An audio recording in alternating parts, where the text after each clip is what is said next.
قصتنا النهاردة يا سندريلا بتقول إن كان في راجل غني وكان معاه قطيع من الأحصنة وكان معاه خرفان كتير وبقر كمان. وهو ماشي حصلت حاجة غريبة جدا يا سندريلا.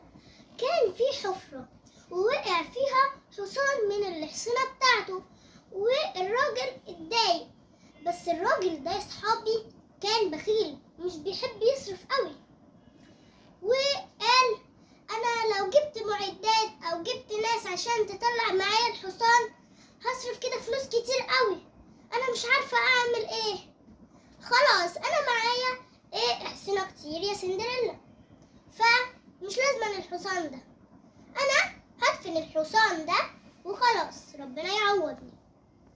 وفعلا يا صحابي الراجل قعد يرمي تراب على الحصان، بس الحصان يا سندريلا هنا المفاجأة كانت إن هو ما كانش بيستسلم للراجل، وكان بيحوش التراب من على وشه، وكل شوية التراب يقع تحته ويرفع الحصان، وكل ما الراجل يرمي عليه تراب ينفضه من على وشه والتراب ينزل تحتيه فيعلى أكتر، لحد يا سندريلا ما الحصان قدر يطلع. يا صحابي خلوا عندكم حتة إن انتوا تقدروا تعملوا أي حاجة، ولو انتوا في مشكلة انتوا تقدروا تطلعوا من المشكلة زي ما الحصان طلع من الحفرة اللي كان فيها يا سندريلا. انا مستنياكم يا كل اصحابي تدخلوا على قناة يوميات جوجو وتحطوا لايك واشتراك